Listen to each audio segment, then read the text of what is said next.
En más información, el Centro de Estudios Sociales y de Opinión Pública de la Cámara de Diputados realizó el seminario Historia y Actualidad del Congreso Mexicano, en donde se resaltó el avance que ha tenido el Poder Legislativo mexicano a partir del Congreso de Anáhuac desde hace 2 siglos. La maestra Marta Singer, de la Facultad de Ciencias Políticas y Sociales, dijo que el Congreso sigue siendo una figura hasta cierto punto lejana para los ciudadanos, por lo que reflexionar sobre la historia y actualidad del Congreso mexicano es una tarea imprescindible. El propósito no debe ser solamente celebrar el bicentenario mencionado, sino pensar crítica y constructivamente nuestra nación y en particular lo que ha sido y es hoy el Congreso de la Unión para poder diseñar el futuro que deseamos. Los legisladores destacaron además la importancia del Congreso de Anáhuac, en donde se marcaron principios fundamentales de la libertad, justicia y división de poderes. Para el Congreso de la Unión, esta conmemoración es doblemente significativa, pues además de la importancia que tuvo en términos de la lucha por la independencia nacional, el Congreso de Anáhuac debe considerarse la primera institución propiamente parlamentaria. Ojalá que este sea el momento para repensar, y eso es lo que buscamos con este seminario desde el Centro de Estudios Sociales y Opinión Pública, repensar el papel del Congreso mexicano. Los participantes del seminario se pronunciaron por una profunda reflexión que permita un mejor desempeño del Congreso mexicano. Continúan los trabajos de este seminario. Durante su conferencia magistral, el doctor David Cienfuegos Salgado, del Colegio de Guerrero, habló sobre la oportunidad de hacer una reflexión acerca del papel del Congreso y los congresos de los estados en la implementación de los derechos fundamentales.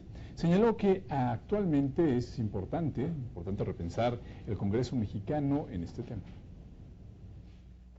Pero me parece que la actualidad del Congreso en la construcción de estos derechos tiene que ver con algo muy simple. Los congresos son los que definen las políticas públicas. Y las políticas públicas no son otra cosa más que la materialización de los derechos.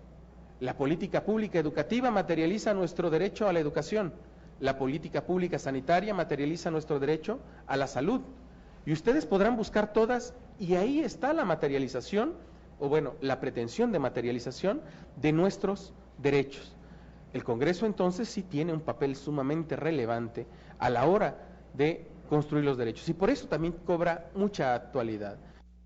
Bueno, señaló además que no basta con tener representantes. Aseguró que es necesario que los representados participen en la construcción de la ciudadanía con un pensamiento crítico. Durante la mesa 1, denominada Contexto y Valor Histórico del Congreso de Anáhuac, el historiador Miguel Ángel Fernández Delgado sostuvo que los esfuerzos parlamentarios en la lucha por la independencia en México no solo tuvieron repercusiones al interior de nuestro país, sino en ese entonces conocido como la Nueva España, también hubo otras repercusiones. Veamos. La Junta de Zitácuaro y el Congreso de Chilpancingo, vamos a ver que tuvieron una proyección no solamente a nivel regional, sino a nivel internacional incluso.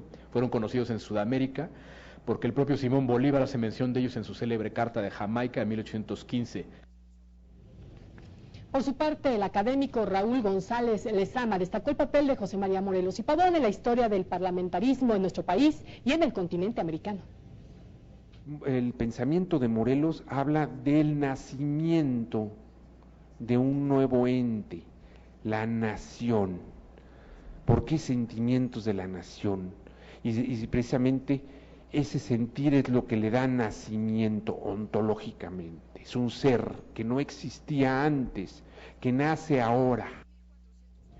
En la segunda y última mesa de este seminario, Ricardo Infante Padilla, historiador, rechazó las versiones que acusan de ignorante al general Vicente Guerrero y lamentó que los libros de educación básica no den el lugar que merece a quien fue la segunda persona en ocupar la presidencia de la República y por más de 20 años sostuvo la lucha de independencia. ¿Quién es el único que mantiene la Constitución de Apatzingán?